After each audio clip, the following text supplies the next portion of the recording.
Hello friends, টেক্সারিং online চ্যানেলে আপনাদের সকলকে জানাই স্বাগতম। আজকের সবচেয়ে বড় খবর, মমতা বন্দ্যোপাধ্যায়ের সঙ্গে সরাসরি যোগ রয়েছে পাকিস্তানের। সামনে এলো চাঞ্চল্যকর তথ্য।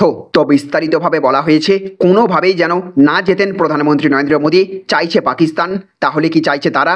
তাদের প্রার্থনা পশ্চিমবঙ্গের মুখ্যমন্ত্রী মমতা বন্দ্যোপাধ্যায়ের দল যেন জেতে। এই ভোটের লড়াইয়ে নরেন্দ্র মোদীর পতন চেয়ে পাকিস্তানের প্রাক্তন মন্ত্রী চৌধুরী ফাওয়াদ হোসেনের দাবি, পাকিস্তানে কেউ চায় না নরেন্দ্র মোদী ফের একবার ভারতের প্রধানমন্ত্রীর কুর্সিতে বসুন। প্রধানমন্ত্রী নরেন্দ্র মোদী সংবাদ সংস্থায় দেওয়া সাক্ষাৎকারে জানিয়েছেন, আমি বুঝতে পারছি না কেন একটি বাছাই করা লোকের দল, যাদের আপাত দৃষ্টিতে আমাদের বিরুদ্ধে শত্রুতা রয়েছে, পাকিস্তানের তরফে সমর্থন পাচ্ছে, সেখান থেকে কেন কিছু নির্দিষ্ট লোকের প্রতি সমর্থন দেখানো হচ্ছে। এটা অত্যন্ত গুরুতর বিষয় এবং এটির তদন্ত প্রয়োজন। তারপরেই ভারতের প্রধানমন্ত্রী মোদীর এই বক্তব্যের রেশ টেনেই পাকিস্তানের প্রাক্তন মন্ত্রী চৌধুরী ফাওয়াদ হোসেন একাধিক মন্তব্য করেছেন। তার কথাই, কাশ্মীর হোক কিংবা বাকি ভারতের মুসলিম নাগরিক, প্রত্যেকেই ধর্মান্ধতার মুখোমুখি হচ্ছেন। ভারতের সাধারণ নির্বাচনে নরেন্দ্র মোদীর পরাজয় প্রয়োজন। পাকিস্তানের সকলেই চাই তিনি নির্বাচনে হেরে যান। এই ধর্মান্ধতা কমলে ভারত এবং পাকিস্তানের মধ্যে সম্পর্কের উন্নতি হবে।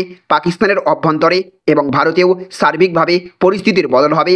উল্লেখযোগ্যভাবে মোদী বিরোধী দলগুলির গালভরা প্রশংসা করে পাকিস্তানের এই প্রাক্তন মন্ত্রী এই দিন শুভেচ্ছা জানিয়েছেন কংগ্রেস নেতা রাহুল গান্ধী, আপ নেতা অরবিন্দ কেজরিওয়াল এবং বাংলার মুখ্যমন্ত্রী মমতা বন্দ্যোপাধ্যায়কে। তিনি জানিয়েছেন, নরেন্দ্র মোদী ভারতের প্রধানমন্ত্রীর সিংহাসনচ্যুত না পর্যন্ত নাকি ভারত পাকিস্তান সম্পর্কের উন্নতি হবে না। এছাড়াও জানবো আমরা আজকের আরও বেশ কয়েকটি খবর। আর তার আগে আপনাদের কাছে করবো একটা ছোট্ট রিকোয়েস্ট, আপনি যদি আমাদের চ্যানেলে নতুন হয়ে থাকেন তাহলে আমাদের চ্যানেলে সাবস্ক্রাইব করার সঙ্গে সঙ্গে পাশের বেল আইকনটিকে বাজিয়ে রাখবেন। আর আপনি যদি এই ভিডিওটি ফেসবুক থেকে দেখে থাকেন তাহলে অবশ্যই পেজটিকে ফলো করবেন এবং এই ভিডিওটিতে এক্ষুনি একটা লাইক করে দেবেন। জনস্বার্থে ভিডিওটিকে প্রচুর পরিমাণে শেয়ার করবেন।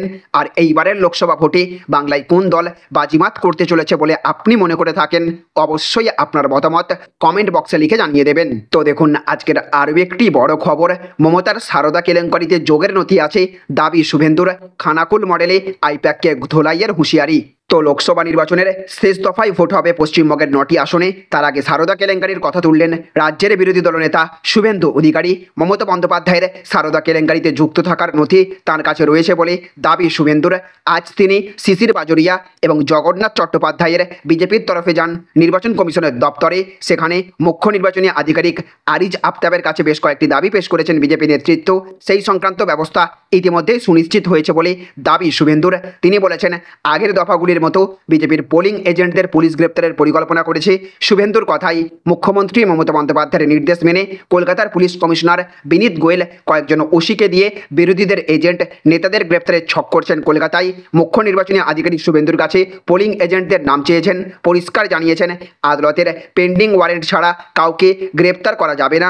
সাথে সাথে শেষ দফার ভোটের আগে শুভেন্দু বলেছেন, মমতা বন্দ্যোপাধ্যায়ের বাড়ির ল্যান্ডলাইনের ফোনের বিল, ইলেকট্রিকের বিল সারদা মিটিয়েছে, সেই নথি আমার কাছে আছে। এখন উনি ছবি আঁকেন না কেন? যা আগে কিনতেন গৌতম কুণ্ডু, সুদীপ্ত সেনরা। উনি চোর, বড় ডাকাত, চুরি করলে জেলে যেতেই হবে। হেমন্ত সোরেন, কেজরিওয়ালদের জেল হলে উনি কেন পার পাবেন? জয়ললিতা যদি জেল খাটতে পারেন, উনি কেন পাবেন না? এদিকে আবার আজকের আরও একটি বড় খবর, গণনাতে চালাকির স্বপ্ন ভোগে গেল কাউন্টিং এজেন্ট নিয়ে বড় নির্দেশ কমিশনের। তো সপ্তম দফার ভোট হলেই শেষ হবে লোকসভা নির্বাচন, আর তারপরেই সকলের নজর গণনার দিকে।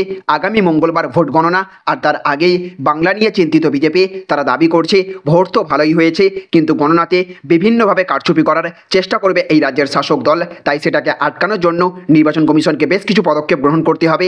আর সেই জায়গায় দাঁড়িয়ে বিভিন্ন প্রার্থীদের কাউন্টিং এজেন্ট নিয়ে বড় নির্দেশিকা জারি করল নির্বাচন কমিশন। সূত্রের খবর, ইতিমধ্যেই গণনা নিয়ে বেশ কিছু তৎপরতা গ্রহণ করতে শুরু করেছেন নির্বাচন কমিশন।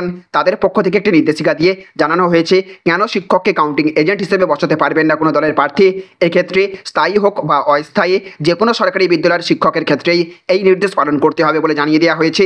একাংশ বলছেন, ধীরে ধীরে গণনা নিয়ে করা হচ্ছে নির্বাচন কমিশন, আর এর ফলে যারা ওই কারচুপি করে গণনাতে জেতার চেষ্টা করেছিল তাদের স্বপ্নের দফা রফা হয়ে গেল বলেই মনে করছেন রাজনৈতিক বিশেষজ্ঞরা। এদিকে আবার আজকের আরও একটি বড় খবর, মোদীকে বুঝতে ভুল করবেন না, নইলে 7 প্রজন্মের পাপ প্রকাশ করে দিব। মন্তব্য প্রধানমন্ত্রীর। তো লোকসভা নির্বাচনের শেষ পর্বে ভোট 1 জুন। এতে ইউপি, বিহার, পাঞ্জাব, হিমাচল প্রদেশ, পশ্চিমবঙ্গ, ওড়িশা, ঝাড়খণ্ড এবং চণ্ডীগড়ের 57টি লোকসভা আসনে ভোট হচ্ছে। সাথে সাথে নির্বাচনী প্রচারণার শেষ দিনে সব দলই তাদের পূর্ণ শক্তি প্রয়োগ করেছে। পাঞ্জাবের হোশিয়ারপুরে জনসভা করে বিরোধীদের তীব্র আক্রমণ করেছেন প্রধানমন্ত্রী মোদী। সেনা প্রসঙ্গে তিনি বলেছেন, বিরোধীরা যেন মোদীকে বুঝতে কোনো ভুল না করে, মুখ খুললে 7 প্রজন্মের পাপ প্রকাশ করে দিব। প্রধানমন্ত্রী নরেন্দ্র মোদী বলেছেন, সেনাবাহিনীর হাতে সম্পর্কিত সব কিছুর যত্ন নিতে হবে। 26শে জানুয়ারিতে সেনাবাহিনী কেবল কুচকাওয়াজের জন্য সেখানে থাকে না, কার সাথে যুদ্ধ করতে হবে এবং তার শক্তিকে তা মাথায় রেখে সেনাবাহিনীকে প্রস্তুত করতে হবে। কিন্তু বিরোধীরা সেনাবাহিনীকে রাজনৈতিক অস্ত্র বানিয়েছে, এর চেয়ে বড় পাপ আর কেউ করতে পারে না। তো দেখুন আজকের আরও একটি বড় খবর, ভাঙড়ে যেন ফিরছে পঞ্চায়েত সন্ত্রাসের চেনা ছবি। রাতে যা ঘটল তারপরই নওশাদের গ্রেপ্তারির দাবি শওকতের। তো উত্তেজনার আবহ ছিলই। ভোটের একদিন আগে দফায় দফায় উত্তপ্ত হচ্ছে ভাঙড়।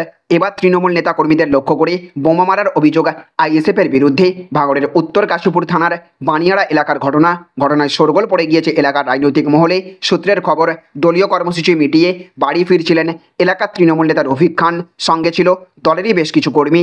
অভিযোগ, যখন তারা দল বেঁধে বাড়ি ফিরছিলেন তখন তাদের উদ্দেশ্য করে বোমা ছোড়া হয়। কেঁপে ওঠে গোটা এলাকা। তৃণমূলের অভিযোগ, গোটা ঘটনার পিছনে হাত রয়েছে আইএসএফের। ঘটনায় মোট 5 জন গুরুতরভাবে জখম হয়েছেন বলে খবর। আহতদের উদ্ধার করে জিরানগাছা ব্লক প্রাথমিক স্বাস্থ্য কেন্দ্রে ভর্তি করা হয়েছে। রাতেই আহতদের দেখতে হাসপাতালে এলেন ক্যানিং পূর্বের বিধায়ক তথা ভাঙড়ের পর্যবেক্ষক শওকত মোল্লা।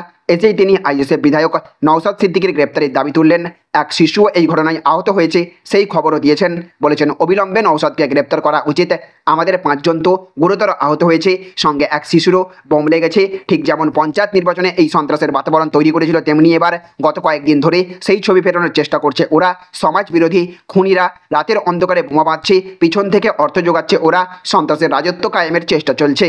তো দেখুন আজকের অন্তিম আপডেট, রেখা পাত্রের ফোনেই লুকিয়ে সন্দেশখালী রহস্য ফাঁস করলেন প্রাক্তন বিজেপি নেত্রী। তো ভোটের 48 ঘন্টা আগে ফের অস্বস্তিতে বঙ্গ বিজেপি। সন্দেশখালীর প্রতিবাদী মুখ তথা বসিরহাটের বিজেপি প্রার্থী রেখা পাত্রের বিরুদ্ধে বিস্ফোরক মন্তব্য করলেন প্রাক্তন বিজেপির সদ্য প্রাক্তন নেত্রী শিরিয়া পারভিন। তার চাঞ্চল্যকর দাবি, রেখা পাত্রের কাছে থাকা একটি অ্যান্ড্রয়েড মোবাইলেই লুকিয়ে রয়েছে সন্দেশখালী আন্দোলনের যাবতীয় রহস্য।